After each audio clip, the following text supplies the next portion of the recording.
So we're all speakers, we're all experts. What you may not realize is that your knowledge and expertise may be much more valuable than you thought it was. And the reason it's valuable is people want to know what it is you know, and you can help them find out what you know by creating some products, and that's what we're going to talk about today. So products should be books, ebooks, audio recordings. It could be any number of things, and we have some very special guests today who are going to give us some other ideas of what potential speaker products would be. So first up is going to be Colonel Jill Morgenthaler. Thank you, Bob. I was given the opportunity to sell something as I spoke in front of 900 people and I didn't have a product. And I knew I wouldn't have a book or a CD in time, so I actually came up with an inspirational poster that I luckily quickly bought the rights to a photograph of a friend of mine, and I had my speech put on it, HUA, which stands for Heart, Optimism, Opportunity, Abilities in Hand, and then I sold it at the conference, and I actually autographed it. And what we had learned with Patricia Fripp is when you do a good job, people want to take a piece of you home. And so I was able to do that, and I made myself some nice extra money besides the fee I was getting paid. And how much was that extra money? I made about $900 on a poster that several of my fellow speakers said, people don't buy motivational posters. And I said, I know, but they do buy a piece of you. So $900 in what time frame? Just right after the meeting. So 10 minutes, 15 minutes? Yeah, 15, 20 minutes. People lined up. It blew me away. I had no idea this was going to work. And they got lined up. I luckily grabbed 2 people to help me, one person to collect the money, and one person to actually write down what they wanted autographed. I have 2 more questions. How much did you sell it for? I sold it for $20. Why? Because everybody has $20 in their wallet. I'm sorry, what was that again? Everybody has $20 in their wallet, especially if you're speaking at a casino. And you only sold 50 of them. Why did you only sell 50? Because I only made 50. Live and learn. Thank you very much. And to congratulate you and reward you for your participation, please select one of my nice products here. Well, thank you, Paul.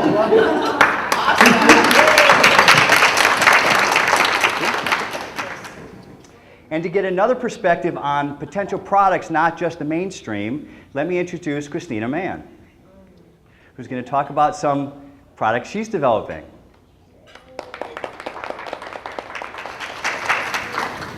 Thanks for a couple minutes notice. Not the way we roll. Hello, this is my first time, so thank you very much for allowing me to come up and speak and meet you all and experience this. It's truly a nice organization that you feel warm and welcome at.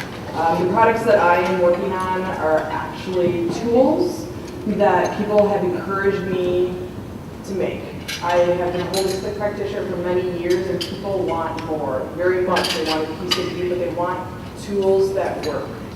So I'm developing different tools that work and can assist people to establish patterns of positive thinking throughout their day and throughout their life.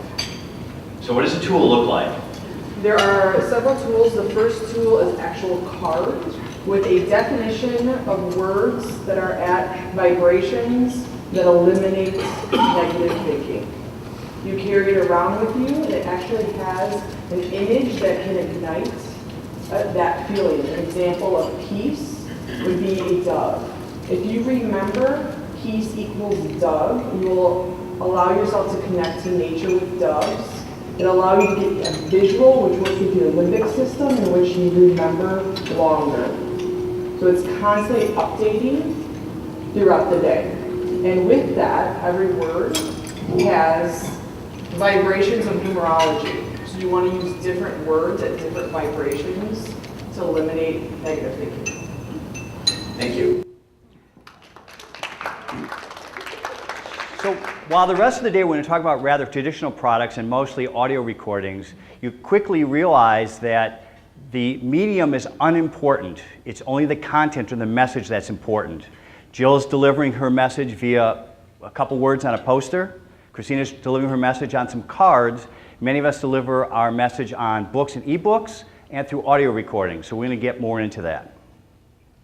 So next up, we're going to talk to We're going to bring up Sarah. Ladies and gentlemen, Sarah Victory. So Sarah has some really hot-selling products. Thank you. Hi. I'll put you on the spot. So Sarah has some really hot-selling products, and what I'm mostly interested in are two of your products.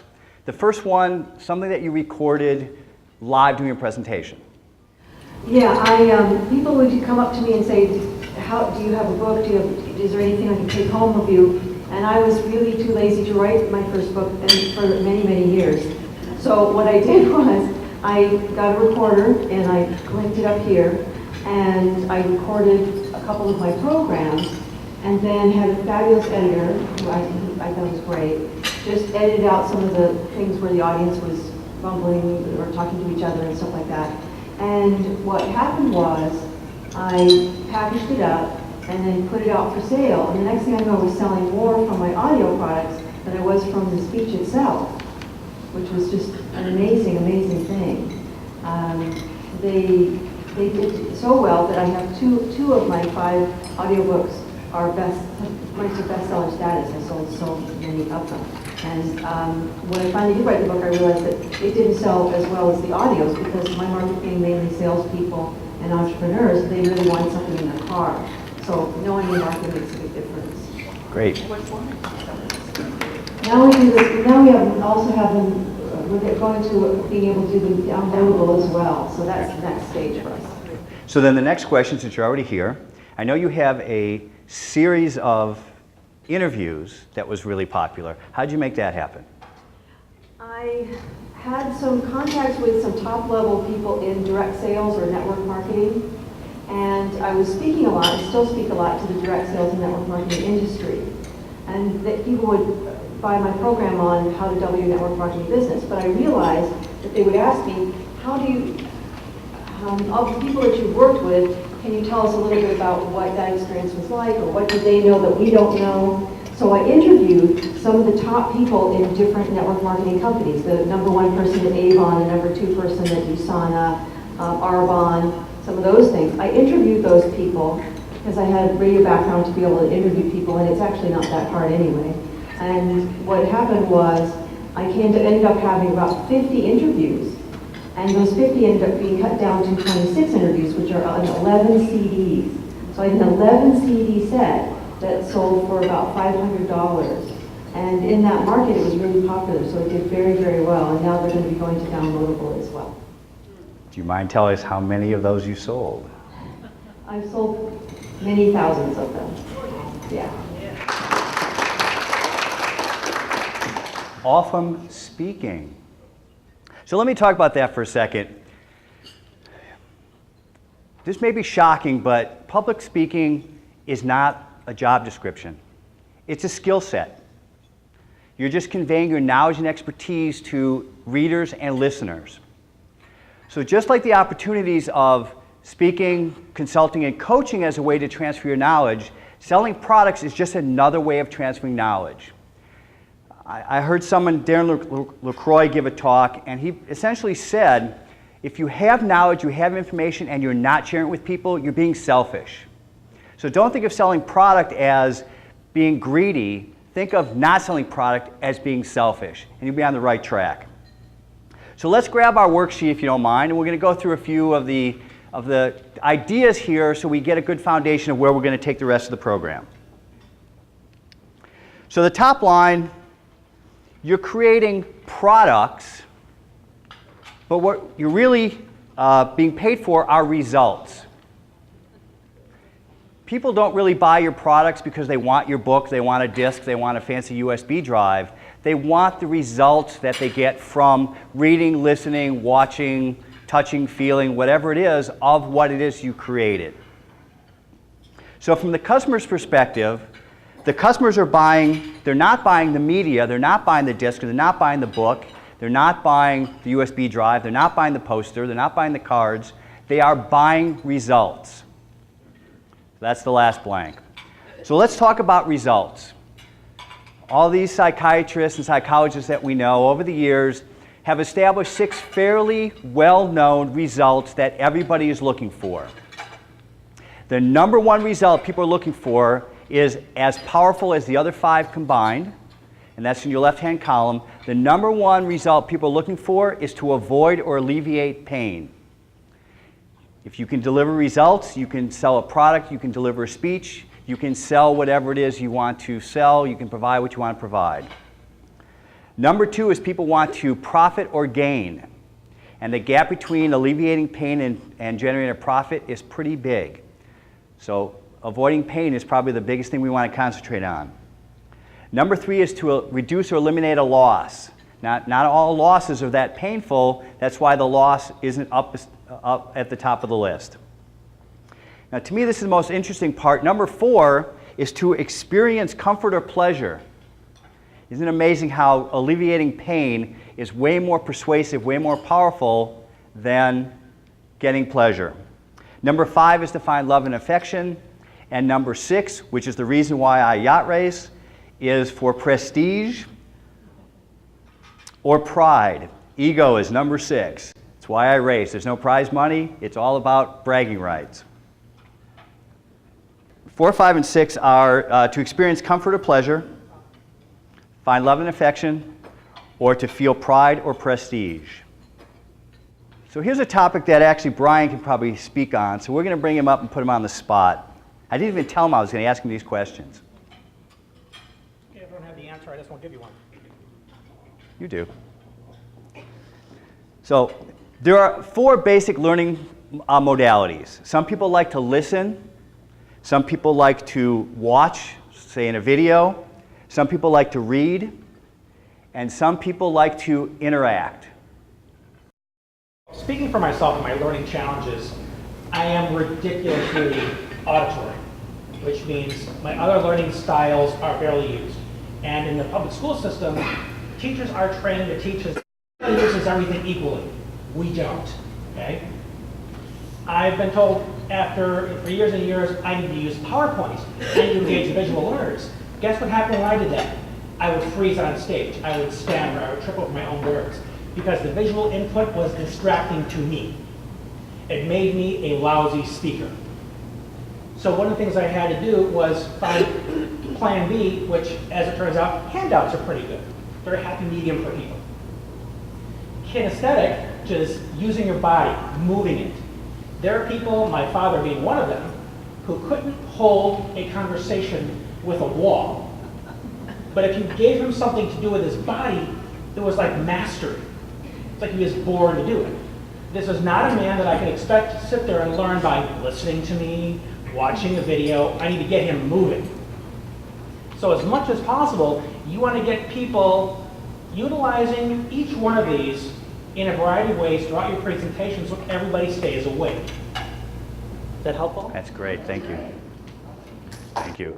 And again, as a bonus for helping out, please select a product of your choice.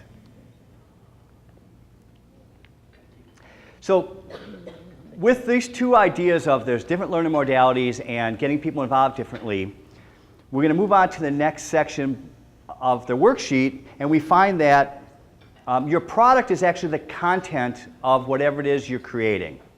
Whether it's audio, video, text, interactive, you're really producing the content.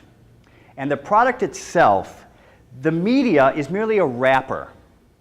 It's how you deliver your content. So your content is most important, and we're going to talk a little later about repurposing that content so it may come in different packages or different wrappers. Wrapper. Except with the W, right? Okay. And then the last concept here is, who would like to take a guess on how to fill in the blank of the last sentence in the upper right-hand box? What did I hear? Yeah, put your money where your mouth is, right? That's a great comment. The problem is, it's wrong. Put your mouth where the money is. That's right. You guys are all speakers. Put your mouth where the money is. And that's what we're going to talk about in more detail. So how do we figure out what to talk about, what content to create? So look at the 3 circles on the worksheet, and imagine one of them is filled with your expertise. Let's say you're an arborist. Okay? Then take another circle and fill it with your passion. What part of what you do are you really passionate about? yes, you're an arborist, but your passion, let's say, is bonsai trees. Now, I will give you a little side. I gave this example to somebody, and this gal who I just met said, "How did you know that?" That was what she did. I was trying to come up with something bizarre. Okay? So now the third circle are the needs of your target audience. So if you're passionate about bonsai trees and your audience needs to know how to trim and grow and manipulate bonsai trees, you've just found the intersection of your expertise, your passion, and the needs of your audience. That's your content. That's the core message of your content. That's what you're going to create. So now, because we're speakers, I'm going to spend more time talking about creating an audio product because they're usually pretty easy to do compared to, say, writing a book. No offense, Kelly. It really is not that hard. I can help you. But we'll get to that, and we'll get Kelly to tell us how easy it is. But since we're speakers, we're going to talk about creating audio product. And to create an audio product, you essentially need three elements, which is your lower right box. You need the content. So we figured that out by our three circles. We need a way to record the content, and that's either a little digital recorder, like I typically use, and I forgot to turn it on today, a headset if you're in front of your computer. Just about everybody carries a smartphone. There's a recorder built into all your smartphones. You just need a fancy little cable, and you can put any lapel mic on it, like the one I'm wearing or the one on the table here. If you have an Android phone, it works the same, relatively simple. If you have an iPad, it works both as a video recorder, audio recorder, relatively easy to do. But now we got to figure out how to actually record the content. And for that, we're going to bring Brian back up again. Tell us about you record all of your presentations, please. Well, I record everything that I ever present except this because I had no idea. Because it serves multi-purposes. It's first and foremost a learning tool for you. So you can hear what it is you sound like. You can hear specific verbal hiccups like the ums and the ahs. And you also can get your best content out. Kelly would appreciate this. Because there are going to be times when you're speaking where lightning strikes and you say something so beautifully, but you can't remember it later. You can use little excerpts like that to be the titles of your next blog post. You can use that as part of the book that you're going to begin writing. So you want to capture it for that reason. But most easily in service of today's topic, you can take the entire presentation, whittle it down using a free audio editing program called Audacity, polish it up, make it real pretty, and sell it as an audio download or put it on a CD. Instant product. Great, thank you. This is the art of speaking without speaking, getting other people to do all the work. So let's say by some odd chance you're a speaker and you don't have a speech already prepared that you can record. What do you do? My suggestion is do what I would call your top 10 list. You find the top 10 things about your subject and write out those 10 things as questions and then have somebody interview you. So here's some ideas, and since I can't read without glasses. The 10 most important pearls of wisdom your clients should know. The 10 most important items of information you would share if you had more time. Your 10 biggest mistakes, what you've learned from each and how to avoid each one. The 10 strategies for avoiding whatever negative things. Your 10 strategies for gaining, overcoming, conquering, building, or winning at. So you get the idea that you just come up with 10 concepts, 10 ideas, turn them into questions, get a friend of yours to read those questions, and you just record you giving the answers. Now you can do it live, a couple of microphones, you can record it, or you can do that, say, over a free conference call, freeconferencecallhd.com. No, I don't get any affiliate dollars. Both of you call into the conference call, you just you have the conversation, record it, download it to your computer, use Audacity, as Brian mentioned. You can edit out a few of the ums and the ahs. Don't over-edit it, because then it seems a little sterile. Maybe put some music in the front and the back, put it on a CD, and you're done. Where's my CDs? Where's my open CDs? Yes? Are you suggesting we turn that into product?